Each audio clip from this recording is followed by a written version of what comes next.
Our next keynote is to redefine the way we understand transport these days. Imagine traveling at a speed of 1,250 kilometers per hour and going from Vienna throughout Slovakia for less than a couple of minutes. The brainchild of Elon Musk found two guys who want to make it a reality. Hyperloop is an amazing endeavor, and I would like to ask you now to give a warm welcome to the CEO of Hyperloop Transportation, Dirk Ahlborn. Oh, and me.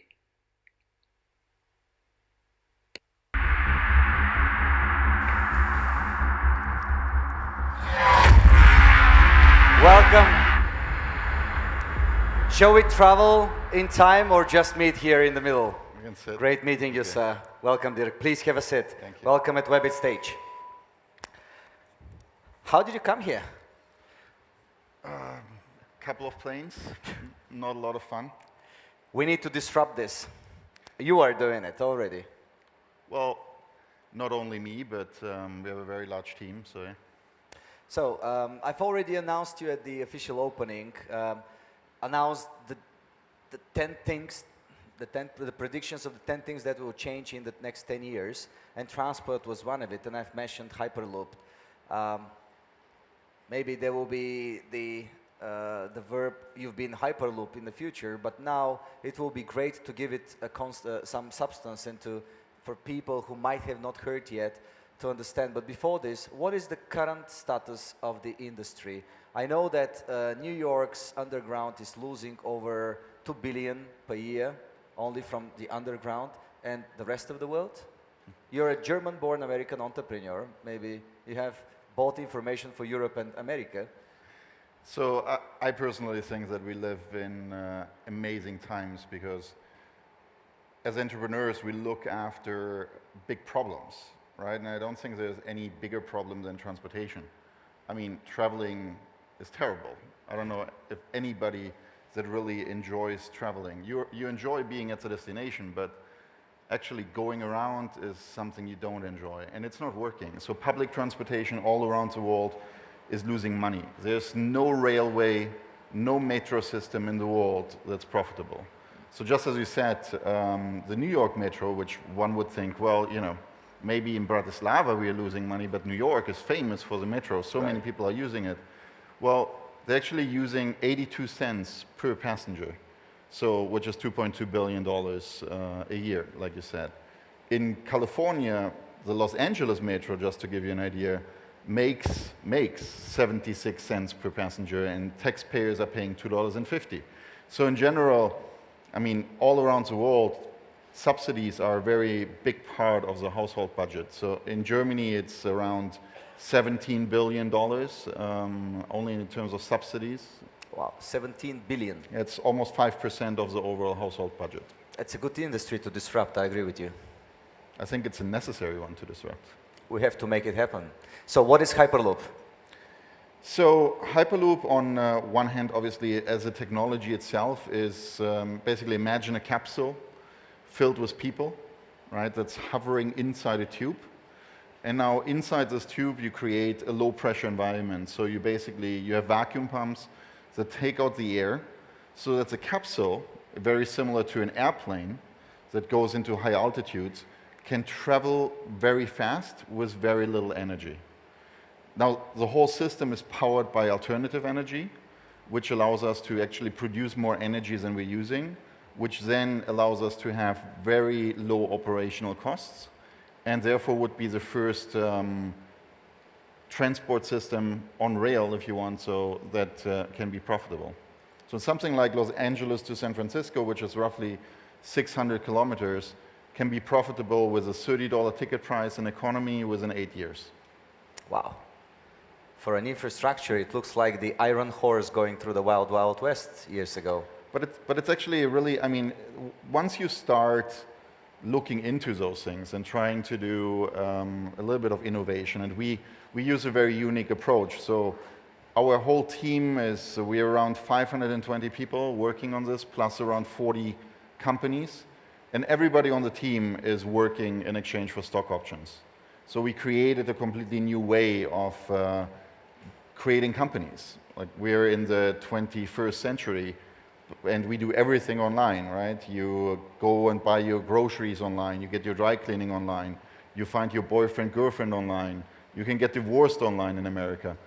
But when it comes to building a company, it's you, me, a beer in a bar, and we start talking. And most of the time you start working on it somehow, and only 6 months after you realize that actually nobody wants your product.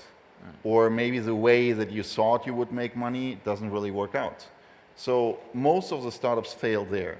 But now if you use the internet and you find 100, 500, 1,000 people that are passionate about the same thing you are, that give you their honest opinions, give you their ideas, their connections, maybe help you with tasks, you can build a better company. You can work with the best person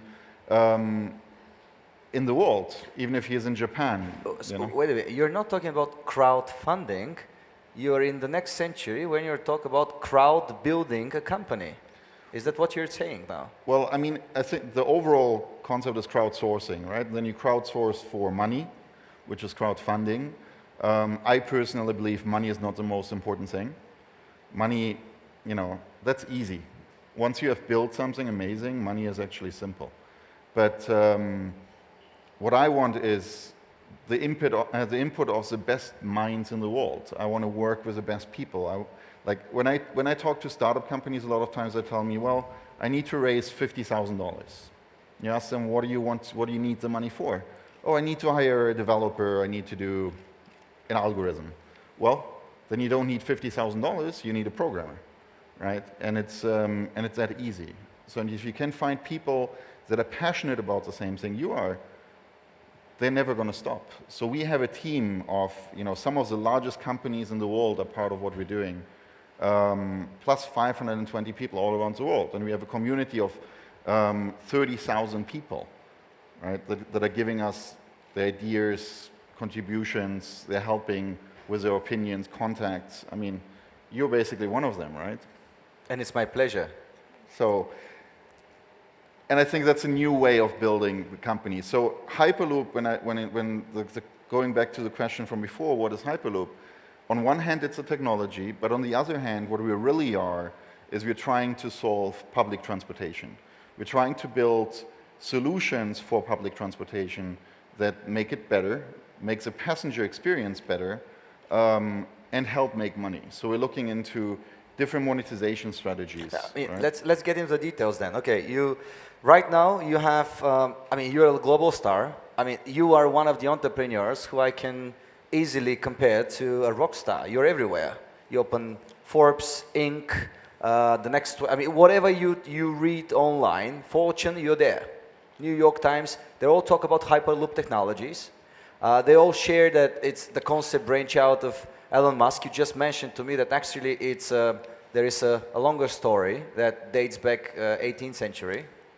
Yeah, I mean, so how people were imagining moving into space. So I think the first one mentioning it was the son of Jules Verne, right, who wrote a book, and then there was actually a pneumatic subway in New York in the 1800s. Then the first patent for a train inside a vacuum tube dates back to 1904, which was Robert Goddard. America in the 60s had 2 projects that were financed by the government. There was a big project in Switzerland called Swiss Metro, same concept, tunnels, vacuum, train. There was the Jetsons, and I think I also saw the Simpsons.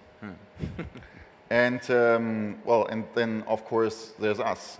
And one of the reasons why we are working in the way we are is actually exactly those things. So this is a very difficult project. It's an infrastructure project. You're trying to do something that's very difficult to do because you're depending on regulators, you're depending on politicians. So if you are working only with, one country, if you want to do something like this in America, you want to do something like this in Switzerland, it might take you 20 years or 30 years. And if you do it the traditional way, you're depending on public funding. politicians change, agendas change. So that's the reason why these kind of projects never really take off. So Right. what we needed to do is we needed to build not a company, but a movement. And I think every company needs to do that. You don't just build a company, you build a movement. You find your followers, you find the people that are excited about what you do and that help you to do that. And crowdsourcing is exactly that. And you're doing it great. Now, some details about the future. Obviously, there are some great news. You've already were on the news for your discussions with the country of Slovakia. And also, I follow you around the world. We travel so much, but I see that you're everywhere. You're so well welcomed. You also built a prototype back in America. So obviously, it's coming. But you're going through steps. So what are the next steps? Because disrupting something means that you really disrupt it. What are the details? Let's talk about how, forget about the tube. Everybody talks about the speed. You're telling now that it's not about the speed, it's the fact that you can actually self-fund it, because that's the biggest challenge. But what are the steps? How would a travel look like of a passenger in your capsule? What are the innovations inside there? All right, I think that the innovation starts much earlier. It starts at your house, right? So let's say you have, it has to be as easy as just pushing a button, and a self-driving car, an Uber, Lyft, a taxi comes and picks you up and brings you to a local Hyperloop station or your local metro station, which then brings you to the full-length Hyperloop. So it's more about like a seamless overview about all the modes of transportation, something that adapts the moment your streetcar is delayed or the bus is delayed. Now it tells you, well, if you, by the way, we just booked you a lift over here, and you still reach your destination. Maybe it costs you $1 more. You get an alert, and you say, okay, sure. We're actually working on, as I said, different monetization strategies. So I'm convinced that there are better ways to monetize than a ticket, right? A ticket is very much 1800, but how about if we find a way where the more you drive, the more money I make? Because then a ticket is actually negative. Then I use a ticket only to regulate demand. So at 8 a.m. when everybody's driving, it costs something. If you drive at 6:30, it's free, right? And I make money through upsells, data, or other things that we can come up with. So what we are doing a lot is we're creating ecosystems. We don't think that we are the smartest people. We have a couple of very smart people, but there's much more smarter people out there. So if you create an ecosystem where then other people can come up with a solution and maybe make money offering the services, you can build better solutions.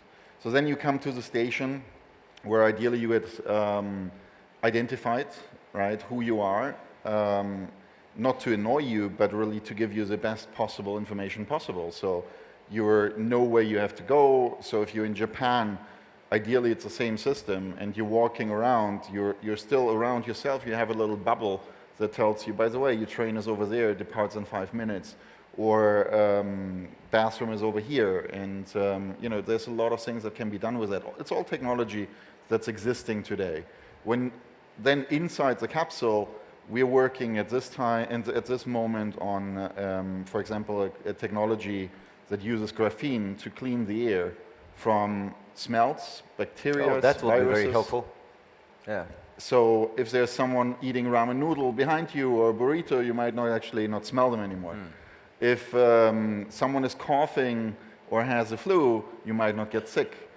So these things are, I think, very important for the passenger experience. We don't have windows inside the Hyperloop, so we're working on a project that uses augmented reality, so using head tracking and the screen. And basically we see where you're looking and we're moving the image so that we are able to simulate a window. And now when you're going through the Hyperloop, but the same thing could happen in a metro system, you're actually going through a virtual world, right? So imagine you're going through Jurassic World or Terminator Land, and it's this experience, which at the same time is great for you because it's an experience. It's great for the transportation company because they're making some money because it's sponsored content. And the advertisers obviously get a lot of attention. So, you know, it's a win-win situation, and I think that those 82 cents that they're losing in New York, for example, could be fairly easily recovered with different monetization strategies. But there's much, much more, you know, about the passenger experience we're working on. And obviously, we would love to hear anybody's ideas. That's really what we are. So it's not about me. I'm just the lucky one, if you want so, who is sitting here. But in real, like, I'm basically not doing anything. It's our team, right? And it's the general public. It's all the people that are passionate and want to make a change that allow us to innovate and find solutions and find ways to make this better. Well, in this life and in business, love comes only, lands on the shoulders of the prepared people. So obviously, you're well prepared, and what you're doing is amazing. I was listening to you, and I was imagining, and I want to see it live very soon. Hopefully even in Slovakia. Yesterday, we've met together with the president, and I said something. I'm not asking you to repeat it, though I'm still thinking of this Orient Express on Hyperloop. It would be an amazing project. Well, you see, there's the one key to everything is actually the monetization. So the moment you are building a public transport system that makes money rather than losing it, obviously you will have it everywhere.